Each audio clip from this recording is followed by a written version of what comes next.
जरा फॉर्मूलाज बताओ मुझे. Number of moles, 1 mole is equal to 2 into 23 particles, बराबर, which can be atoms, molecules, ions or electron, proton, neutron, anything, बराबर. Okay, another formula, मतलब formulas. तो number of moles का पहला formula क्या है? Given mass upon molar mass, where meaning of molar mass, mass of 1 mole. Very nice. तो mass of 1 mole, 1 mole, and इसका unit क्या हो जाता है? मास का यूनिट ग्राम्स पर मोल. कोई दिक्कत? Next, second, number of moles is equal to given volume upon 22.4. This is volume of 1 mole of, yes, volume of 1 mole gas at STP. Very nice. At STP, what is the standard temperature? 273 Kelvin, correct है. And what is the standard pressure? 1 atmosphere. याद है नहीं है? ठीक है. Okay. Now third formula, number of moles is equal to given number of particles upon Avogadro's number. समझ में आ रहा है? And Avogadro's number are number of particles in how many moles? 1 mole. समझे कुछ? हमेशा नीचे देख, mass upon molar mass, मतलब mass of 1 mole, volume upon volume of 1 mole, number of particles upon number of particles in 1 mole, वैसा है. समझे कुछ? And last formula, n is equal to PV by yes, PV upon RT. ये आज कोई new student नहीं है ना? कोई नई शक्ल दिख रही तो नहीं है? Okay. And what is the value of R? R is equal to 0.0821 liter atmosphere mole inverse Kelvin inverse. ये एग्जाम में दिया हुआ रहता है. ठीक है, ये तुम लोगों को बाय हार्ट करने की जरूरत नहीं है. ठीक है.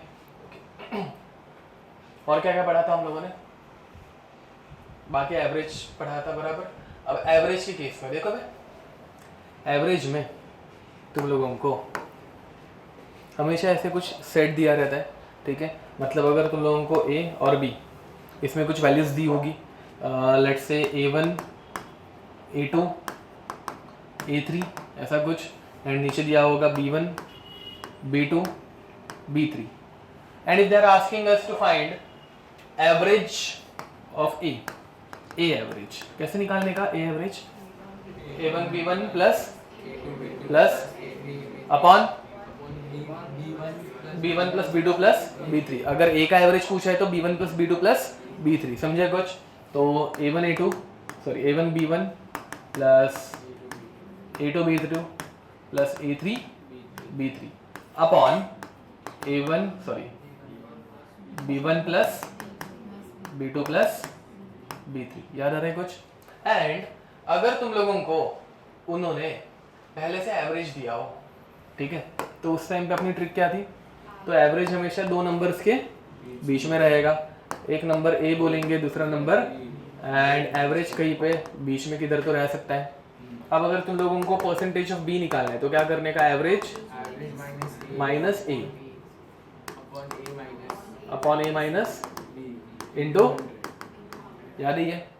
एंड अगर तुम लोगों को परसेंटेज ऑफ A निकालना है तो क्या करेंगे? Average minus upon A minus B into. समझे कुछ? ठीक है. क्वेश्चन ले कुछ? हाँ भाई दे, और थोड़ी बहुत चीज है. ठीक है. अब मुझे बताओ, what is the charge on electron?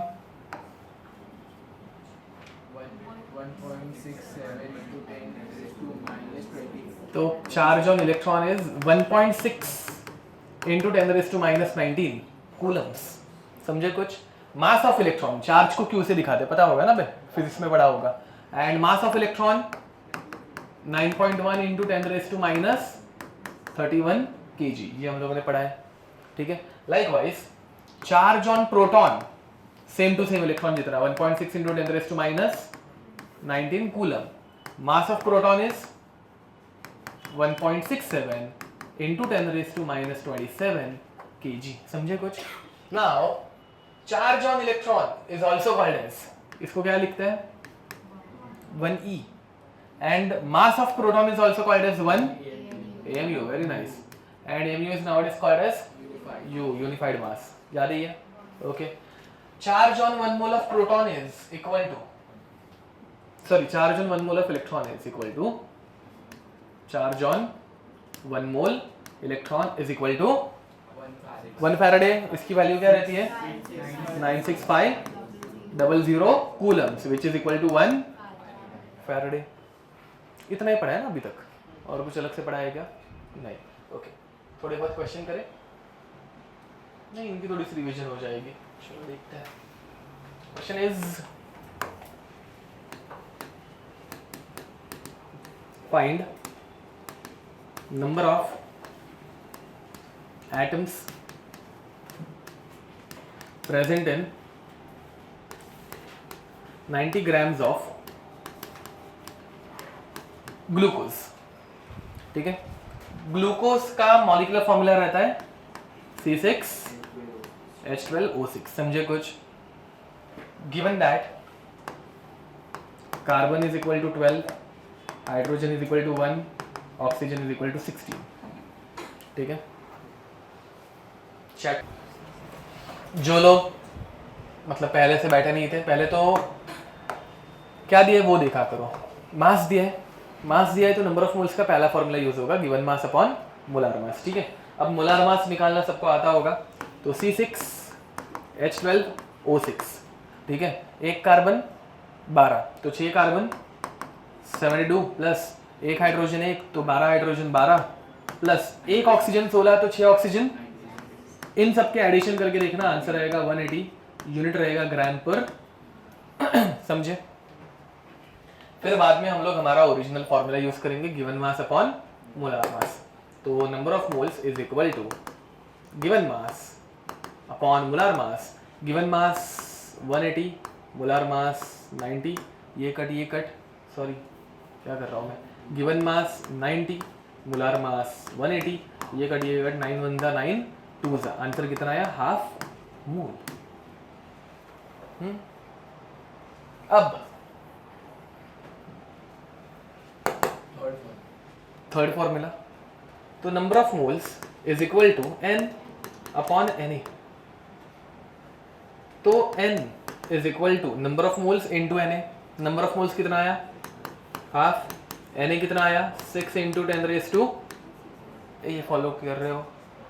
सुनो बे, ये n अपॉन Na में ये नंबर ऑफ पार्टिकल्स रहते हैं, और अपने को वही पूछा है ना, नंबर ऑफ पार्टिकल्स पूछा है. तो दिस आंसर इज 2 1 जा 2 3 जा. तो आंसर आएगा 3 इंटू 10⁻23. इधर तक बहुत लोग पहुंच गए. ग्लूकोज. बट साला क्वेश्चन ग्लूकोज के ऊपर है क्या?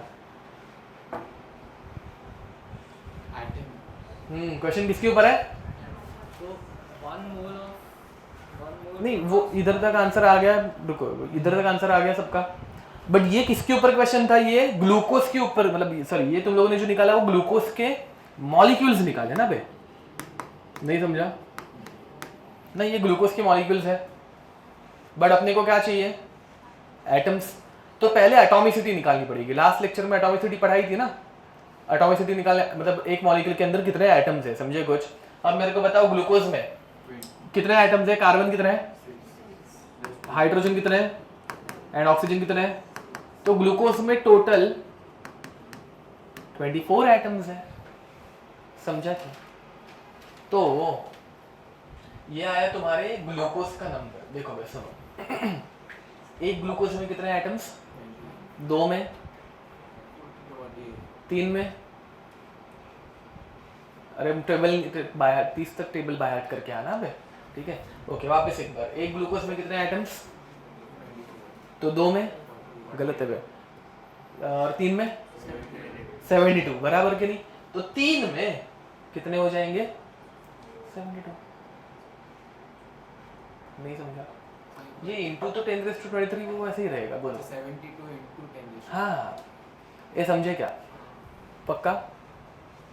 नहीं समझा होगा तो यूनिटरी मेथड यूज करने की. ठीक है, डायरेक्ट यूनिटरी मेथड के ऊपर जाने का. यूनिटरी मेथड यूज करने आती है ना सबको. इधर बाजू में लिखता हूं मैं. ठीक है, तो 1 ग्लूकोज 1 C6H12O6 contains 24 एटम्स. और अपने पास ग्लूकोज कितने आए? 3 इंटू 10⁻23. तो 3 इंटू 10⁻23 C6। ये तुम लोगों को समझ में आ रहा है? तुम लोग क्वेश्चन सॉल्व कर पा रहे हो, बट जो ट्विस्ट रहता है ना, जो हर क्वेश्चन में नहीं रहता, ऑब्वियसली हम लोग हर क्वेश्चन में कुछ ना कुछ उल्टा सुल्टा करते हैं, बट कुछ कुछ क्वेश्चन स्ट्रेट फॉरवर्ड रहते हैं, कुछ कुछ क्वेश्चन ऐसे उल्टे आते हैं, समझा? तो वो लास्ट वाला पार्ट तुम लोगों से रह जाता है। इधर तक सब जन पहुंचे थे, मतलब बहुत लोग पहुंचे थे, ठीक है? तो this will contain how much, समझे कुछ? क्या करने का? क्रॉस मल्टीप्लाई, 3 ऊपर 1 नीचे, 324 मल्टीप्लाई करेंगे, आंसर क्या आएगा? समझा? तो 24 इंटू 3 इंटू 10⁻23 एटम्स, आंसर हो जाएगा 72 इंटू 10⁻23। लास्ट वाला पार्ट समझा? इधर तक ऑलमोस्ट तुम लोग सब जन पहुंच गए थे, ठीक है? ओके, मोहक तुम्हारा आंसर करेक्ट था। ओके, इसमें कोई दिक्कत? आगे बढ़े नेक्स्ट। और एक छोटू सा क्वेश्चन देखो भाई, question is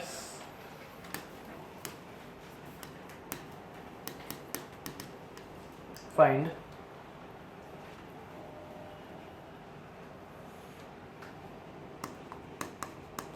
volume occupied by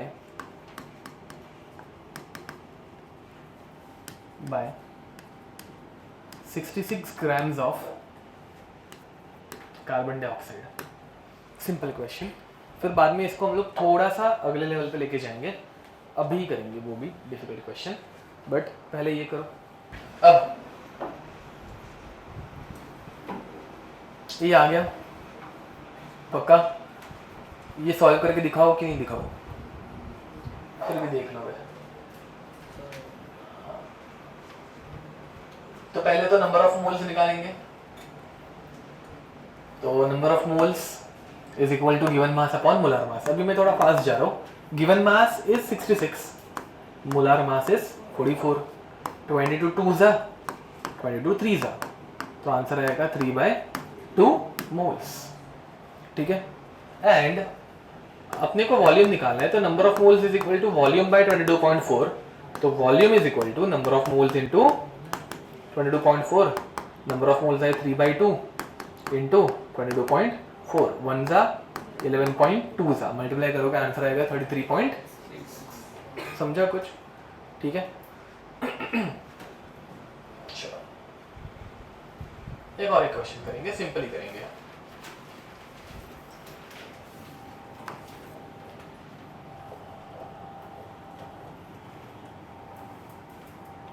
Question is find mass of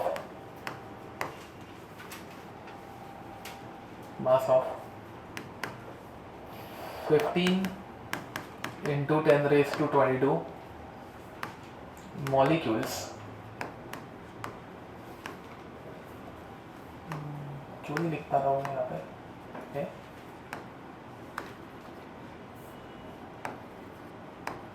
इधर मैग्नेट है,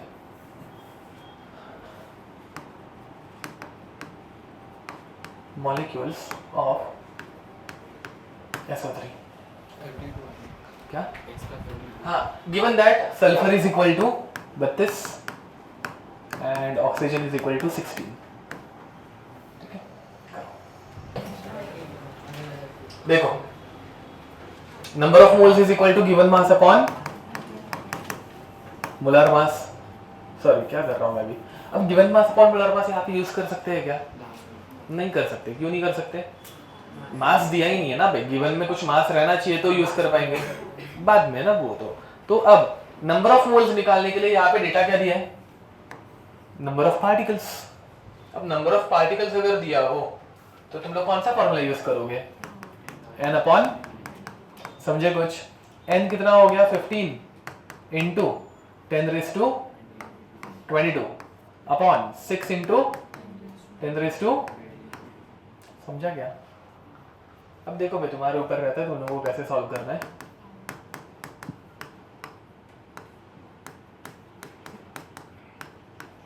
अब हो गया क्या इजी? याद है सबको क्या किया मैंने? ये 10⁻23 में से एक 10 6 के साथ मल्टीप्लाई किया, ना अब 32 निकल रही है सबकी। अब तो खुद से भी आई, खुद से आना चाहिए, ये कैलकुलेशन इतना कुछ डिफिकल्ट नहीं था। अब 15 का टेबल आते हैं ना सबको, 15 4 जा, तो वो क्लिक होना चाहिए, समझा मैंने क्या बोला? तो 15 1 जा 15, 15 4 जा, तो आंसर कितना आएगा 1/। क्या डिफिकल्ट था? मतलब बहुत सारे लोग इसके आगे, ये लिख के आगे नहीं पहुंच पा रहे भाई। तुम्हें देखा तो तुम थे ऐसे नहीं है, मतलब थे, समझा कुछ? ठीक है, अभी उसको ही देखूंगा जिसने कि नहीं, मतलब जो आगे नहीं बढ़ रहे तो उनको बुरा लगेगा ना, इसलिए इसमें डाउट कोई। अब उसके बाद तुम लोगों को पूछा क्या है, मतलब क्या निकालना है? मास। तो अभी मास का फॉर्मूला यूज करोगे, समझे कुछ? तो number of moles is equal to given mass upon, अब उसके लिए अपने को मोलार मास चाहिए, तो molar mass sulphur 32, oxygen 48, answer कितना होगा?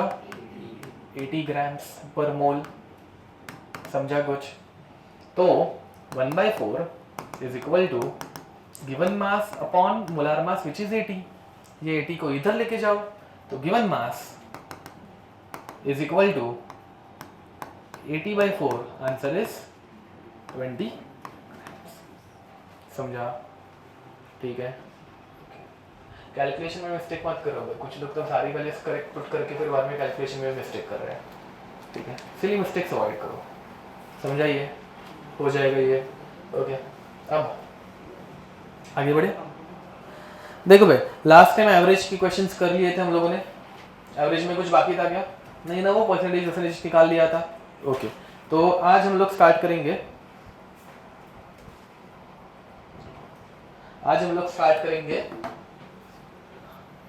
डेंसिटी के बारे में। हेडिंग डालो डेंसिटी। अब डेंसिटी दो टाइप की रहती है, एक रहती है एब्सोल्यूट डेंसिटी। क्या रहती है? एब्सोल्यूट डेंसिटी, जिसे हम लोग दिखाते हैं डी से, एब्सोल्यूट डेंसिटी स्मॉल डी से, जो कि फिजिक्स में डेंसिटी का यूनिट क्या रहता है? सॉरी, सिंबल क्या रहता है?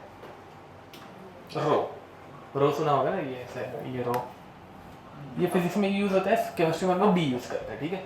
एंड दूसरी रहती है relative density, relative density which is also called as vapor density। इसके बारे में सुना है कभी तुम लोगों ने? वेपर डेंसिटी नहीं सुना होगा तो इसको प्यार से बोलते हैं वीडी, ठीक है? चलो let's start with absolute density first. Absolute density small D, बताओ what is the formula of density? Mass upon, ये सबको पता है? पक्का ना? अब देखो भाई, हम लोग केमिस्ट्री में मास जब यूज करते हैं तो कौन सी यूनिट में यूज करते हैं? ग्राम्स। तो इसका पहले हम लोग यूनिट डिस्कस कर रहे हैं, ठीक है? तो मास के लिए हम लोग यूज करते हैं ग्राम्स, एंड वॉल्यूम के लिए लीटर्स, समझा कुछ ना? गैसेस के लिए हम लोगों ने लीटर यूज किया हमेशा, 22.4 लीटर वैसा। तो इसका यूनिट क्या होगा? डेंसिटी का यूनिट ग्राम पर लीटर, समझे कुछ? एंड लीटर को ही, मतलब लीटर का और एक यूनिट है, पता है तुम लोगों को लीटर का दूसरा यूनिट? DM cube. लीटर को क्या बोला जाता है? मतलब अगर तुम लोगों को बोला कि 1 DM cube compound is there, 1 DM cube means how many litre? 1 litre, समझा कुछ? ठीक है, 1 DM cube decimetre cube is nothing but 1 litre, इतना याद रखना, ठीक है? अब तो ग्राम पर लीटर या फिर ग्राम पर डीएम क्यूब, समझा क्या? वो क्यूब अगर नीचे से, ये डिवीजन में था ना फिर, तो डिवीजन से ऊपर जाएगा तो -3 बनेगा, यूनिट में कोई दिक्कत? वॉल्यूम का और कोई यूनिट पता है क्या तुम लोगों को लीटर के अलावा? मतलब लीटर का छोटा यूनिट मिलीलीटर। तो उसके अलावा ये रेयरली आते हैं, बट कभी कभार आ सकते हैं, ग्राम पर एमएल, पर लीटर के बदले पर एमएल को और कोई वर्ड, डेसीमीटर क्यूब जैसा, सेंटीमीटर क्यूब, वेरी नाइस। तो याद रखना 1 centimetre cube is nothing but 1 ml। ठीक है, इन सब के मीनिंग्स बाद में हम लोग कभी देखेंगे, बट याद रखना सिर्फ। तो ये ml इनवर्स के बदले और एक यूनिट क्या आ सकता है, 1 मतलब ग्राम पर सेंटीमीटर क्यूब। ठीक है, चलो इसमें कोई दिक्कत? अब मुझे डेंसिटी का फॉर्मूला डिराइव करना है गैसेस के लिए, और गैसेस के लिए मुझे एक बहुत अच्छी इक्वेशन पता है। कौन सी है? गैस इक्वेशन, गैस लॉ क्या है? PV is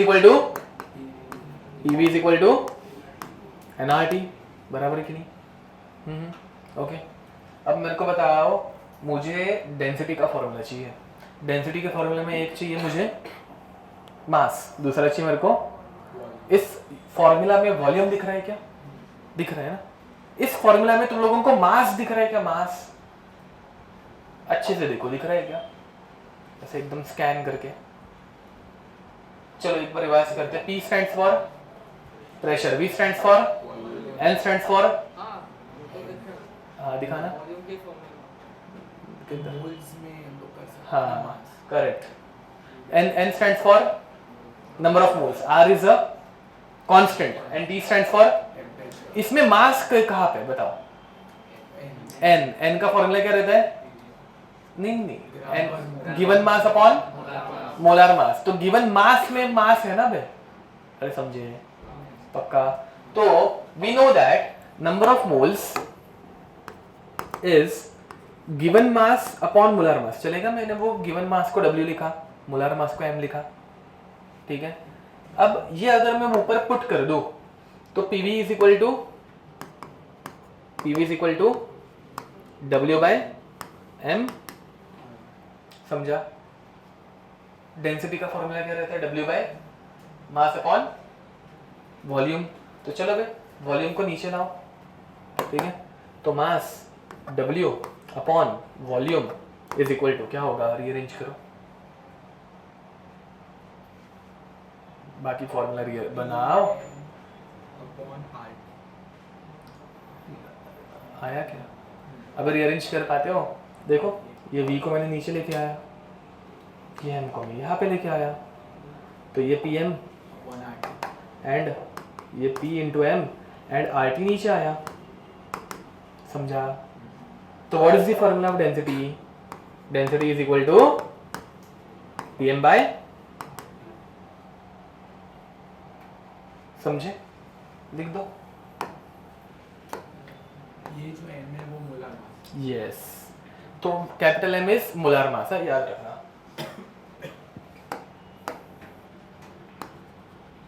M is molar मास, लिखो। ये समझे? चलो इसका एक छोटा सा क्वेश्चन करेंगे फिर। ठीक है, question is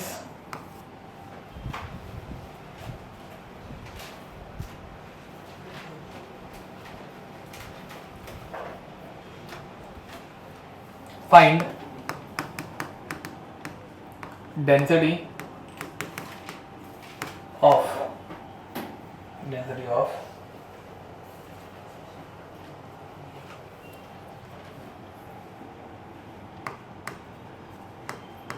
oxygen gas at 1 atmosphere pressure and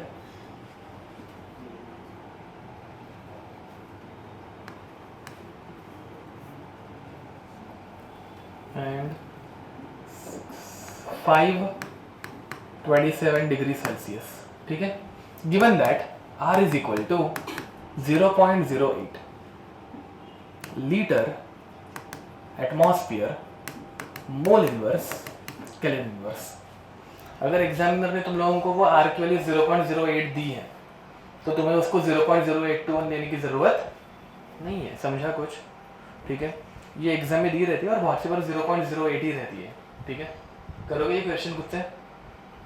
लोगों को ये पता है ना कि अगर तुम लोगों को डिग्री सेल्सियस को केल्विन में कन्वर्ट करना है, तो क्या करने का? Plus 270. हाँ, तो T kelvin is equal to T degree Celsius plus 273, ठीक है। 273 ऐड करते हैं। पहली बात तो density is equal to PM by RT,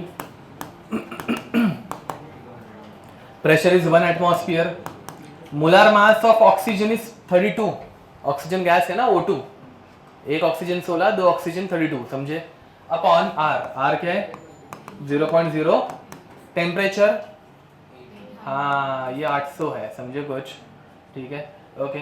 अब ये हो जाएगा 32, 8 8 जा 64, देखो भाई ये 2 शून्य से ये 2 शून्य से कट जाएंगे, ऐसे तुम लोग डायरेक्ट कर सकते हो, पता नहीं होगा तो, ठीक है, मतलब वो वैसे ही कैलकुलेशन हो जाता है और कुछ नहीं। एंड फिर बाद में 64, तो ये 1 जा ये 2 जा, आंसर आएगा हाफ। यूनिट क्या आएगा? ग्राम पर लीटर। ए देखो बे, ये इधर लीटर था ना, तो इधर भी पर लीटर आएगा, समझा कुछ? यूनिट्स वैसे देख के निकालने के, किसी को डाउट आ सकता है ना कि साला अभी हम लोग ml लिखे, सेंटीमीटर क्यूब लिखे, डेसीमीटर क्यूब लिखे, तो वहाँ पे जो यूनिट रहेगा वो, या फिर एग्जाम में कुछ अलग दिया रहेगा तो वो यूज़ करने का, समझा? ठीक है, ओके, इसमें कोई दिक्कत? अब हम लोग पढ़ने वाले हैं रिलेटिव डेंसिटी। क्या पढ़ने वाले हैं?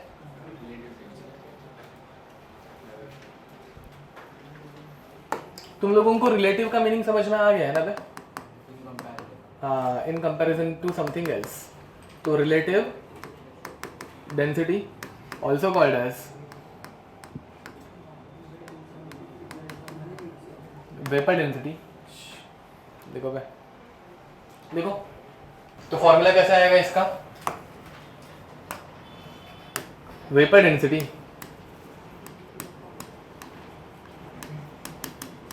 Is equal to density of gas, समझे, with respect to density of hydrogen gas. Hydrogen gas क्या रहता है? H2, H नहीं लिखने का, समझे। डेंसिटी का फॉर्मूला नहीं, अभी जो गैस के लिए PM बाय RT।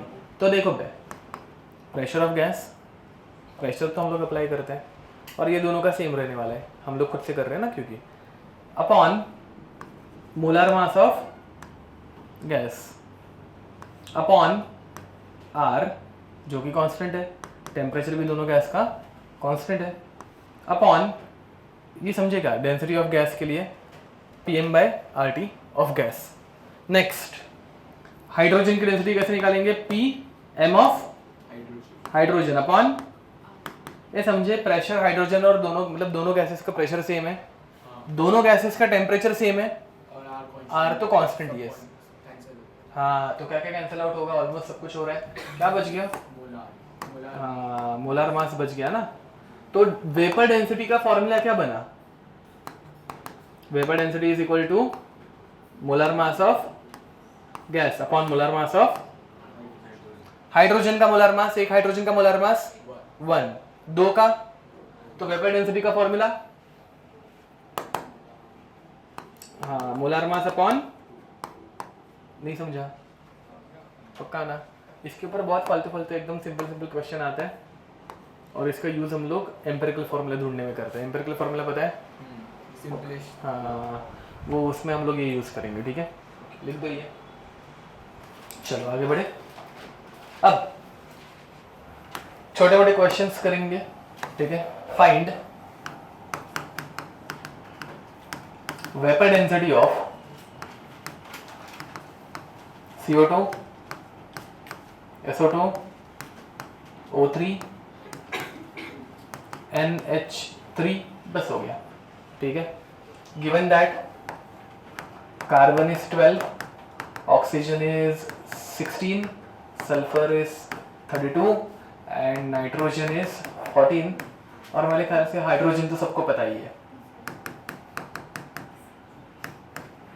ये इधर क्यों नहीं लिख पा रहे हम लोग?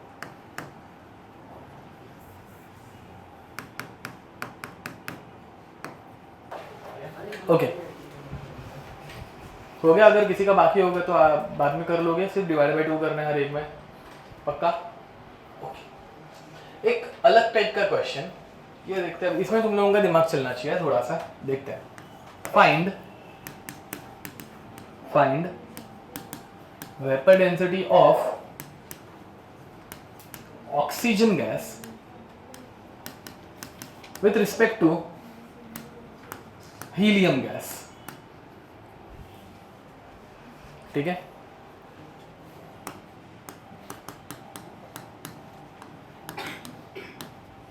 डेटा देके रखा है vapour density of oxygen gas with respect to helium gas.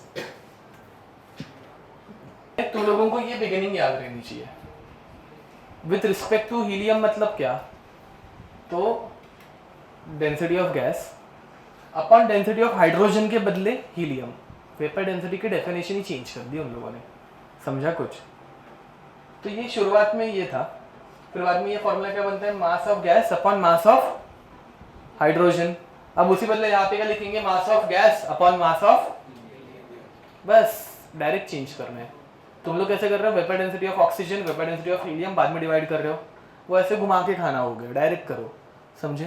तो कैसे करने का? Vapour density is equal to molar mass of oxygen upon molar mass of helium. Oxygen का मोलर मास 32, हीलियम का मोलर मास 4, आंसर है 8. समझे? चलो last. Tell me what is the unit of vapour density? हाँ, unitless. क्यों? Mass upon mass ना, cancel out हो गई, यूनिटलेस बन गया. समझा? अब इधर तो कोई दिक्कत. So now we are going to start with Avogadro's law. ध्यान दो, एवोगाड्रोस लॉ तुम लोगों ने पहले कभी पढ़ा है? सबने पढ़ा है? ओके, तो मेरे को हेल्प करना पढ़ाने में. चलो बताओ. तो एवोगाड्रोस लॉ देखो भाई, ये एवोगाड्रोस लॉ समझने के लिए हम लोग कैसे एक एग्जांपल लेंगे, मतलब एक स्टोरी काइंड ऑफ सुनेंगे. ठीक है, बट देखो ये स्टोरी के सारे पात्र काल्पनिक है और इसका वास्तविकता से कोई संबंध नहीं है. समझ में आ रही है? ये सुना होगा ना तुम लोगों ने ऐसे. तो एक्चुअल में ये जिस समझने के लिए ऐसा कुछ हुआ नहीं है. ठीक है, तो एवोगाड्रो ने एक दिन एक एक्सपेरिमेंट सेटअप किया. ठीक है, एक्सपेरिमेंट था एकदम सिंपल. उन्होंने लिया एक छोटा सा ऐसा बलून, दिख रहा है, एंड इस बलून में हवा भरना स्टार्ट किया, ऐसे फूंक मारना स्टार्ट किया. कौन सी गैस भरेंगे बे? हाँ, अरे अबे सालो, फूंक मार के कौन सी गैस भरेंगे? ऑक्सीजन. फूंक मार, हाँ, कार्बन डाइऑक्साइड. कौन सी गैस भरेंगे? Carbon dioxide. ठीक है, ये समझ में आता है ना, फूंक मारना. ओके, तो पहले लेट्स से उन्होंने फूंक मार के 1 मोल कार्बन डाइऑक्साइड इसके अंदर भर दी. बहुत बड़ा बलून है अपना, वो पार्टी वाला बलून रहता है ना, वैसा है. ठीक है, फूटेगा नहीं. अब मेरे को बताओ, इसमें हम लोगों ने 1 मोल कार्बन डाइऑक्साइड भर दी. बलून का वॉल्यूम बढ़ेगा या कम होगा? बढ़ेगा. चलो वॉल्यूम बढ़ गया. गैस भर के बलून का वॉल्यूम बढ़ता है. तो उन्होंने बोला ऐसे कैसे, वापस एक बार भर के देखते हैं बढ़ता है क्या वापस. तो उन्होंने और 1 मोल गैस ऐड करके देखी. कौन सी? CO2. अब वापस 1 मोल गैस ऐड की तो वापस वॉल्यूम क्या हो गया? बढ़ गया. तो उन्होंने बोला कि ओके ठीक है, एक बार लास्ट बार ट्राई करके देखते हैं. ये हम लोग से टाइम पास कर रहे हैं. ठीक है, तो वापस 1 मोल ऐड किया. क्या ऐड किया? CO2. एंड फिर से जब ऐड किया तो वापस बलून की साइज क्या हो गई? बढ़ गई. समझ में आ रहा है? फिर बाद में उसको नॉट लगा दिया, बंद कर दिया. ठीक है, तो मेरे को बताओ, जैसे जैसे गैस के नंबर ऑफ मोल्स बढ़ते जा रहे हैं, वॉल्यूम बढ़ रहा है कि कम हो रहा है? बढ़ रहा है. बराबर है कि नहीं? तो can we say that volume of a gas, मतलब उन्होंने बाद में ये ऑब्जर्वेशन करके एक लॉ दिया, लॉ या फिर ऐसे कंक्लूजन दिया that volume of a gas is directly proportional to, बराबर ना भाई, अगर नंबर ऑफ मोल्स बढ़ाऊंगा, सॉरी उल्टा किया, अगर नंबर ऑफ मोल्स बढ़ाऊंगा तो वॉल्यूम भी ना, और इसमें अगर नंबर ऑफ मोल्स घटाऊंगा, मतलब अगर मैंने इसमें से हवा छोड़ना स्टार्ट किया, पिन मार दी, गैस बाहर आ रही है, तो वॉल्यूम क्या होगा? कम होगा. समझ में आ रहा है? एवोगाड्रोस लॉ में कोई दिक्कत? अब मेरे को बताओ, ये लॉ देख के तुम लोगों को ऐसा लग रहा है कि साला ये तो तुम लोग भी निकाल लेते ना, फूक मारा वॉल्यूम बढ़ता है, इसमें कोई बड़ी बात है नहीं. तो उनको भी ऐसे ही लगा कि साला ये अगर मैं लोगों को बोलूंगा तो लोग बोलेंगे ये तो हम लोग भी बता देते हैं.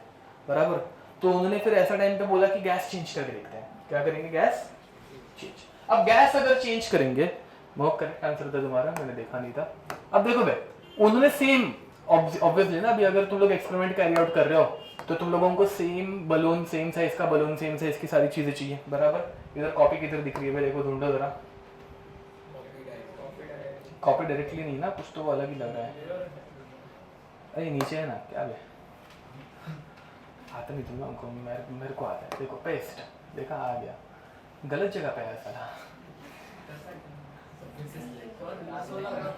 अंडो, क्या है, सिलेक्ट, कॉपी,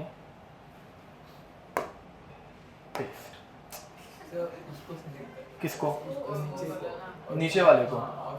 वो उतना सिलेक्ट होगा लगता है तेरे को? इतना दिमाग मेरा नहीं चलता क्या? हाँ सेम बलून चाहिए ना, बट ठीक है वापस ही बनाएंगे। तेरी आइडिया मस्त है, मैं बता रहा हूँ। देख ये सेम बलून है भाई, इसमें अगर छोटा मोटा तुम लोगों को ऊंच नीच ऊंच लग रहा है तो सेम टू सेम है, समझा कुछ? ठीक है 19-20 नहीं, 19-20 नहीं, सेम बोलने का। अब हाँ तो देखो भाई, बट उन्होंने गैस चेंज की, ठीक है। कोई गैस बताओ। हीलियम, क्या मोहब्बत है हीलियम से पता नहीं, बट चलो हीलियम, ठीक है। बलून को फ्लोट करेंगे। अब 1 मोल हीलियम डाला। अब पहली बात ऑब्जर्वेशन देखो भाई, हीलियम छोटू एटम, हाइड्रोजन हीलियम ना, उसी बदले कार्बन डाइऑक्साइड, ये कार्बन ना वो दूर आता है ना, मतलब hydrogen, helium, lithium, beryllium, boron, carbon, समझा कुछ? फिर उसके बाद नाइट्रोजन, ऑक्सीजन और दूर आता है। उसके बाजू में 2 ऑक्सीजन, एक ये ऑक्सीजन, एक ये ऑक्सीजन। ऑक्सीजन कार्बन के कंपैरिजन में थोड़ा सा छोटा सा रहता है, क्यों वो आप बाद में कभी पढ़ेंगे, ठीक है। या फिर स्कूल में पढ़ा रहेगा ना, कार्बन ऑक्सीजन में कौन बड़ा रहता है? कार्बन, ऑक्सीजन छोटा रहता है, ठीक है। ये कार्बन डाइऑक्साइड, ये हीलियम, ठीक है। दोनों में 1-1 मोल ऐड किए। मेरा क्वेश्चन ये है कि कौन सा बलून छोटा रहना चाहिए और कौन सा बलून बड़ा रहना चाहिए? क्वेश्चन समझा? देखा वापस सुनो। इसमें क्या डाला है? 1 मोल कार्बन डाइऑक्साइड। इसमें क्या डाल रहा हो? 1 मोल। छोटी गैस कौन सी है? बड़ी गैस कौन सी है? तो मेरा क्वेश्चन ये है, कौन सा बलून बड़ा बनेगा, कौन सा बलून छोटा रहेगा? बड़ा बलून कौन सा रहेगा और छोटा बलून किसका रहेगा? ये उनको भी लगा था। हाँ रुक, स्पॉइलर नहीं देने का, रुक जरा। तो उनको भी वही लगा था। समझ में आ रहा है कुछ कि दोनों में से कार्बन डाइऑक्साइड का बलून क्या रहना चाहिए? बड़ा, क्योंकि गैस बड़ी है। और हीलियम का बलून क्या रहना चाहिए? बट बाद में जब उन्होंने ऑब्जर्व किया तब उनको पता चला। अभी लॉस किस किस को पता है? बताओ क्या ऑब्जर्वेशन मिला? उनको पता चला कि दोनों बलून की साइज दिख रही है, सेम चलता है ना। अरे दोनों बलून की साइज सेम है, क्या है? अरे मैं क्या बोल रहा हूं, समझ में आ रहा है? अब यहाँ पे कुछ डिस्कवरी है ना भाई। डिस्कवरी क्या हो गई कि दोनों में अगर सेम मोल्स रहेंगे तो भाई गैस हीलियम यूज करो, कार्बन डाइऑक्साइड यूज करो या ओजोन यूज करो, कोई भी गैस यूज करो, दोनों बलून की साइज। उन्होंने ये कंफर्म करने के लिए वापस 1 मोल ऐड करके देखा। वापस 1 मोल जब ऐड किया तभी भी दोनों बलून की साइज सेम निकली। ये समझ पा रहे हो क्या? ठीक है, वापस ऐड करके देखा, सेम टू सेम, दोनों बलून्स की साइज सेम निकली। बंद कर दिया भाई, ठीक है। वैसे ठीक ठाक बलून बना लेता हूं मैं। अब तो यहाँ पे वापस 1 मोल हीलियम, ये समझ पा रहे हो पक्का? तो यहां से अपना कंक्लूजन क्या निकला कि बलून में गैस कोई भी रहे, अगर उनके मोल्स सेम है तो दोनों का वॉल्यूम भी। लॉ समझा पक्का? ओके, ये बलून बनाने की जरूरत नहीं है, लॉ सिर्फ लिखेंगे हम लोग। तुम लोग को बनाना होगा तो बना सकते हो, वैसे कोई दिक्कत नहीं है, ठीक है। अब लॉ लिखो, हेडिंग डालना है एवोगाड्रोस लॉ, उसके नीचे उसका स्टेटमेंट लिखो। Statement, equal volume of all gases contains equal number of moles, bracket में equal number of particles at constant temperature and pressure, ठीक है। अभी लास्ट वाली कंडीशन जो है ना वो बहुत इंपॉर्टेंट है। उसका मीनिंग क्या है देखो भाई, अगर समझो कि मैंने ये सेकंड बलून को एक ऐसे डब्बे में भर दिया, डब्बा समझ में आ रहा है? डब्बा, ठीक है। अब ये डब्बे के अंदर ये बलून है, अब इसमें मैं और गैस जब ऐड करूंगा तो ये और फिल हो पाएगा क्या? नहीं ना, क्यों बे? हाँ, क्योंकि इसके ऊपर मैंने चारों साइड से क्या अप्लाई कर दिया? कुछ फोर्स, प्रेशर अप्लाई कर दिया। समझ में आ रहा है? अब मैं इसमें जब गैस भरूंगा तो ये और बढ़ पाएगा क्या? मैंने क्या बोला, समझा? पक्का? श्योर हो? ओके। तो अगर प्रेशर आ गया तो ये बलून पहले वाले बलून जितना बड़ा नहीं हो पाएगा, दोनों के ऊपर सेम प्रेशर रहना चाहिए, ओपन एटमॉस्फेयर रहना चाहिए, ठीक है। दूसरी बात, अगर समझो कि मैंने ये बलून को उठाया और इसको फ्रिज में रख दिया, कभी देखा है तुम लोगों ने बलून को फ्रिज में रख के? नहीं, ऐसे वो सिकुड़ जाता है, सिकुड़ना समझ में आता है, ठीक है। घर पे जाके ट्राई करना, एक बलून ऐसे फुलाना और उसको फ्रिज के अंदर रख देना, 2 घंटे के बाद देखना वो ऐसे ना श्रिवल हो जाता है, श्रिवल होना समझ में आता है ना, वैसे एकदम सूख जाता है, वैसा हो जाएगा, समझ में आ रहा है। तो फ्रिज में रखने से बलून का वॉल्यूम बढ़ता है कि कम होता है? कम होता है। क्यों होता है वो बाद में देखेंगे, बट वॉल्यूम कम होता है, समझ में आ रहा है। तो ये दोनों का वॉल्यूम तभी सेम रहेगा क्या? एक को ठंडा किया, एक को गर्म किया? नहीं, समझ में आ रहा है कुछ? तो दोनों का टेम्परेचर और प्रेशर क्या रहना चाहिए? लॉ में कोई दिक्कत? लॉ समझ में आ गया पक्का? अब हम लोगों ने ये लॉ को थोड़ा सा और पहले से पढ़ के रखा हुआ है, ठीक है। वापस एक बार डेरिवेशन करेंगे, ठीक है, मतलब तुम लोग करोगे।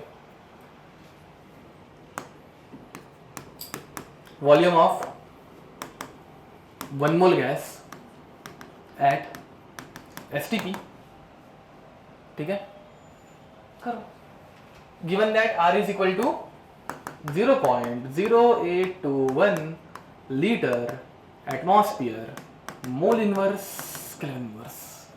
बोलो, आंसर पता है बट मुझे वो वैल्यूज लिख के बताओ सिर्फ, मतलब तुम लोगों को वो अरेंज करके दिखानी है मेरे को फॉर्मूला में, बस और कुछ नहीं। अगले चैप्टर में डेरिवेशन होगी इसकी कि ये कहाँ से आता है, ठीक है।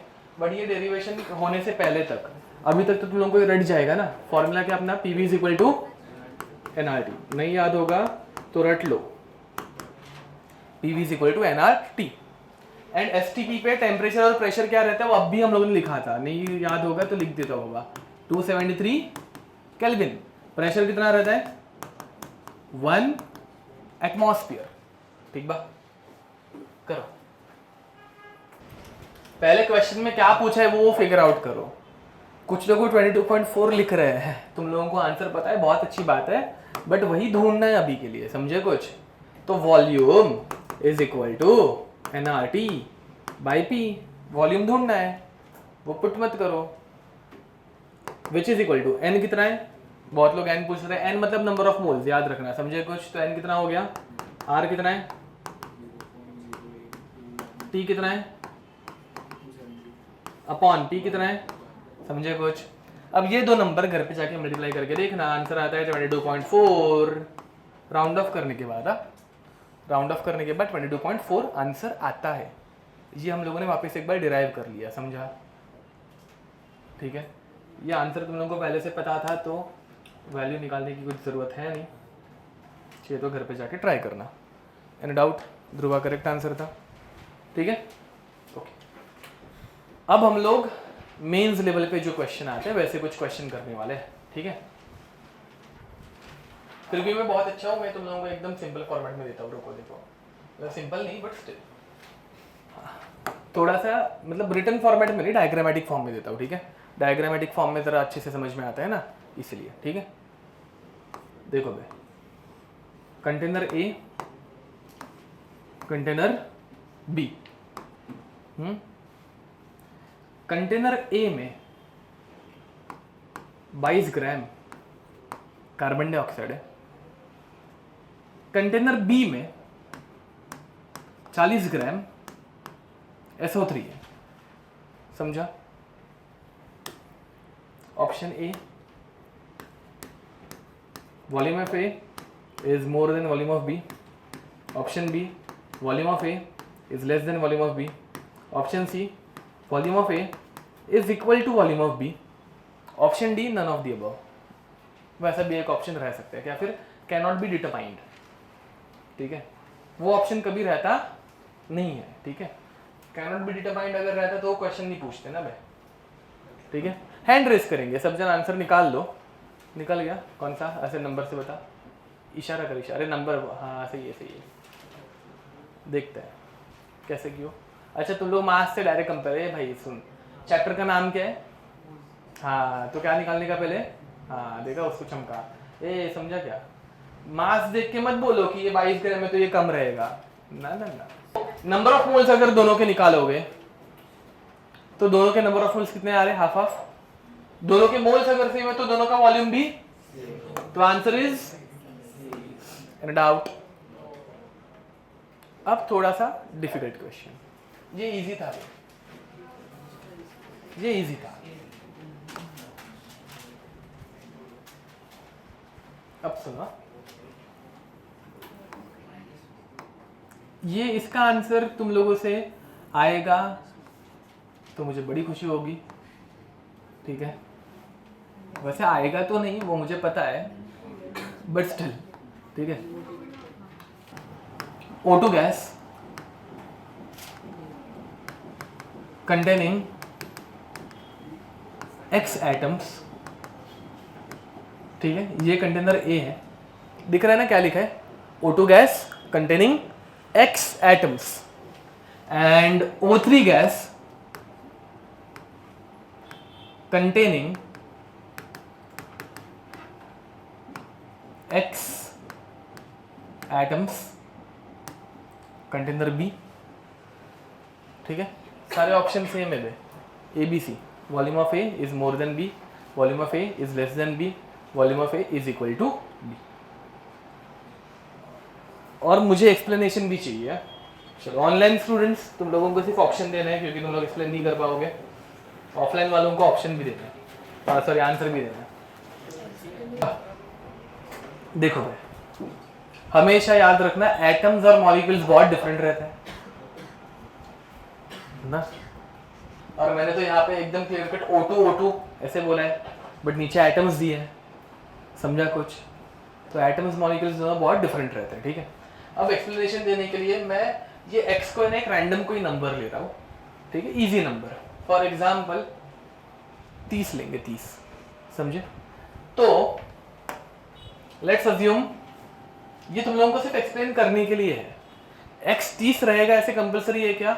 नहीं, वो कुछ भी हो सकता है, जस्ट एक्सप्लेनेशन के लिए लेट x बी 30 चलेगा। हाँ हाँ, अब मेरे को बताओ O2 है ना बे, एक O2 में कितने ऑक्सीजन रहते हैं?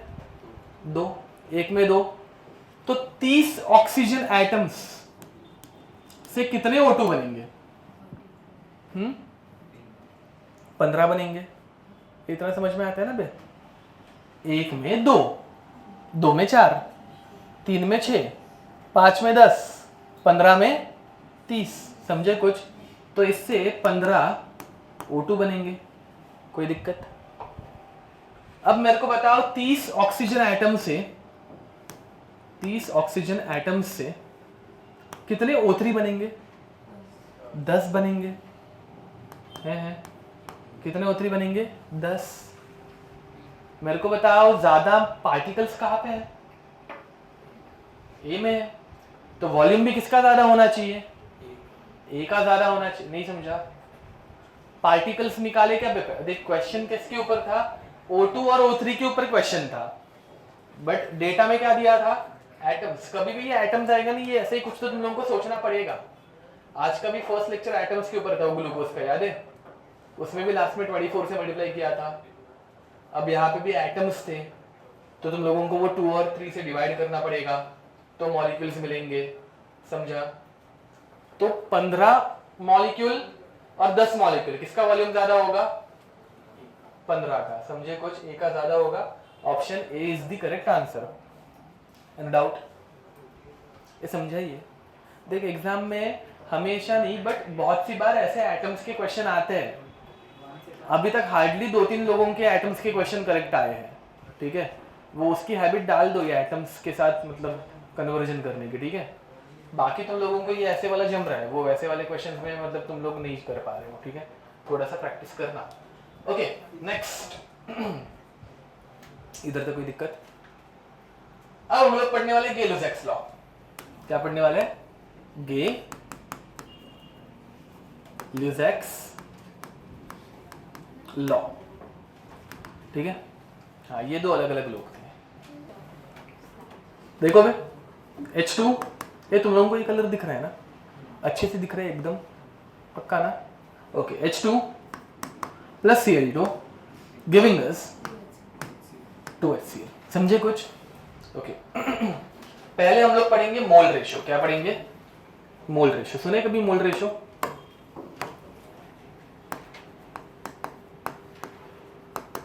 मोल रेशो मुझे बताओ, यहाँ पे कितने H यूजर है? कितने Cl यूज हो रहे हैं, कितने HCl बन रहे हैं, तो मोल रेशियो इज 1:1:2, मतलब एक H2 जब यूज करेंगे तो 2 HCl बनेंगे, 2 यूज करेंगे तो 4, 5 यूज करेंगे तो, समझा कुछ। अब अभी इसके पहले हम लोगों ने पढ़ा that number of moles and volume they are, अरे बराबर ना। तो अगर ये मोल रेशियो है तो यही बन जाता है तुम लोगों का, तो वॉल्यूम रेशियो भी क्या रहेगा, 1:1:2, इज इट 1 + 1 = 2, ये 1:1:2 है, बहुत डिफरेंस रहता है रेशियो और प्लस में, समझा कुछ। नेक्स्ट, ये रिएक्शन बैलेंस करके दोगे मेरे को, देखते आती है क्या, मतलब सिंपल है, ऐसे कुछ डिफिकल्ट नहीं दे रहा हूँ। H2 + O2 क्या देते भाई ये दोनों, चलो बैलेंस करो, सिंपल है, ऐसे कुछ डिफिकल्ट नहीं है, हो गया ना। रेशियो क्या है, मुझे रेशियो बताओ, 2:1:2, करेक्ट है। देखो भाई यहाँ पे 2 O है, अब बैलेंसिंग के टाइम पे इतना याद रखना, पहले ऑड इवन की पेयर्स ढूंढते हैं, ठीक है। मतलब अगर तुम लोगों को बैलेंसिंग में बहुत दिक्कत होती रहेगी तो ये काम कर सकते हो, नहीं तो अभी अगर आदत पड़ गई रहेगी तो ओरली हो जाता है। ऑड इवन की पेयर मतलब क्या, देख हाइड्रोजन यहाँ पे 2 2, दोनों इवन है, नहीं चलेगा, ऑड इवन चाहिए। ऑक्सीजन यहाँ पे 1 दिख रहा है क्या, तो 2 और 1 ऑड इवन हो गया ना बे, तो बाद में क्रॉस मल्टीप्लाई करने का, इधर 1 था ये 1 यहाँ पे लिखने का, इधर 2 था वो 2 वहाँ पे लिखने का, समझा। फिर बाद में दूसरे को बैलेंस करने का, अब H2 है 2 टाइम्स, तो यहाँ पे भी H2 2 टाइम्स, समझे कुछ। चलो मोल रेशियो क्या आया, 2:1:2, एंड वॉल्यूम रेशियो भी क्या होगा, ये by the way mole ratio के लिए और एक नाम है, mole ratio is also called as, ये हम लोग नेक्स्ट लेक्चर में पढ़ेंगे अच्छे से, स्टोइकियोमेट्रिक कोएफिशिएंट, ठीक है, स्टोइकियोमेट्रिक कोएफिशिएंट, जो कि वही है मोल रेशियो 1:1:2, यहाँ पे क्या आएगा 2:1:2, ठीक है। चलो और एक रिएक्शन बैलेंस करना,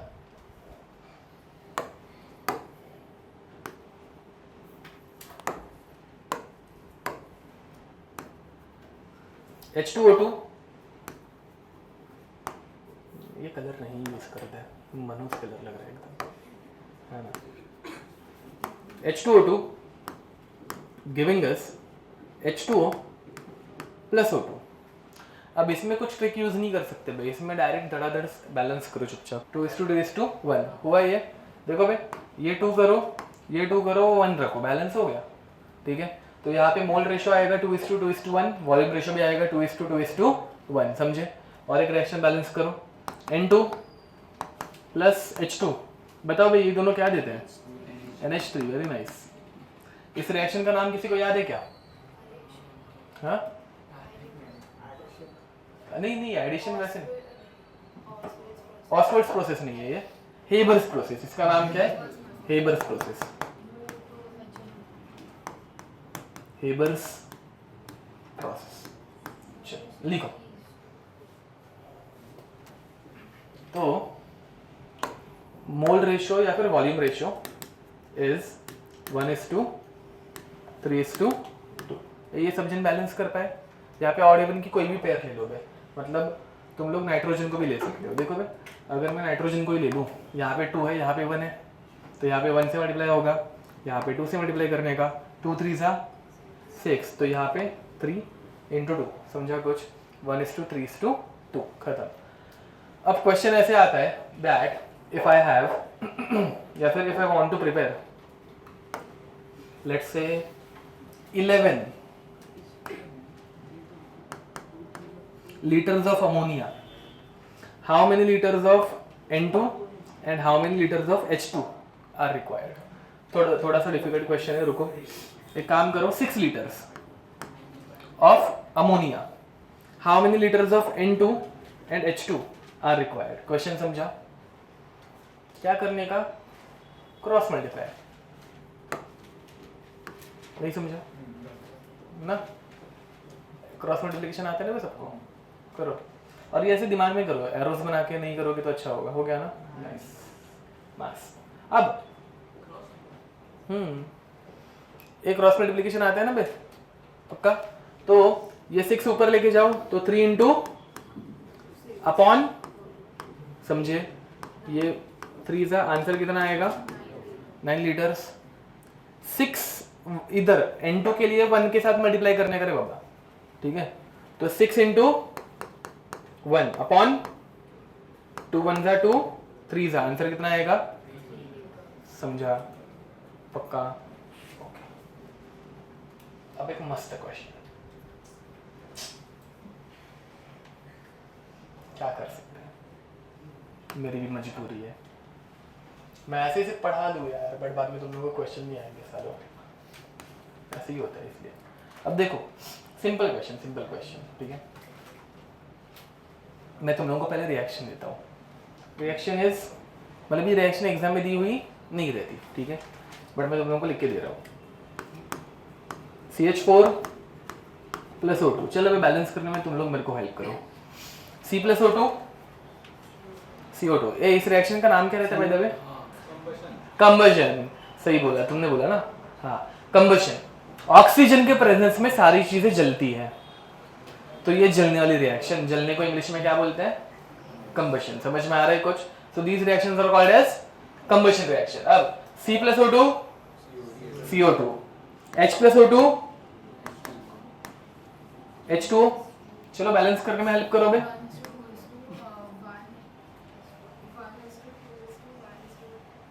1:2, करेक्ट है, हाँ। ये देखो बे, यहाँ पे एक कार्बन, यहाँ पे एक कार्बन बैलेंस्ड है, यहाँ पे कितने हाइड्रोजन है?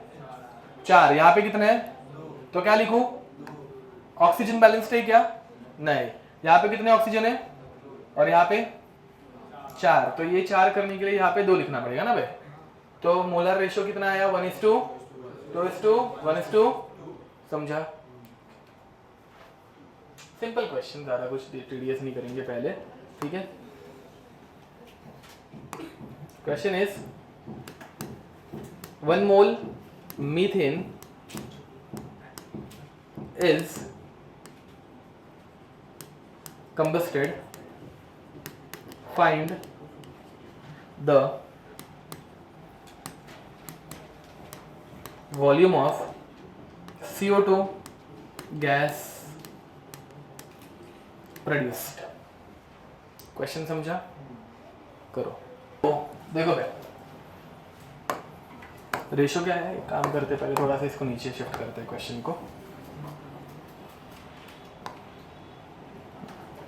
तो मोलर रेशियो क्या है? 1:2:1:2, समझे कुछ? अब तुम लोगों को 1 मोल बोला है एंड CO2 का वॉल्यूम पूछा है ना, तो 1 मोल का वॉल्यूम 22.4, तो इधर ये 22.4 लीटर है। इन दोनों के बीच में रेशियो क्या है? 1:1। इसका 1 मोल ये 1 मोल ही देगा, तो 22.4 भी कितना देगा? नहीं समझ में आता होगा तो क्रॉस मल्टीप्लाई करने का, मल्टीप्लाइड बाय 1 डिवाइडेड बाय 1, तो आंसर कितना आएगा? 22.4 लीटर्स ऑफ, समझा? एंड उसी बदले अगर ऑक्सीजन के बारे में पूछा रहता, that how many moles, how much volume of oxygen is reacted with 1 mole of methane? 44.8। क्यों? क्रॉस मल्टीप्लाई करने का, तो 2 इंटू 22.4 1 44 पॉइंट, समझा? पक्का हो गया।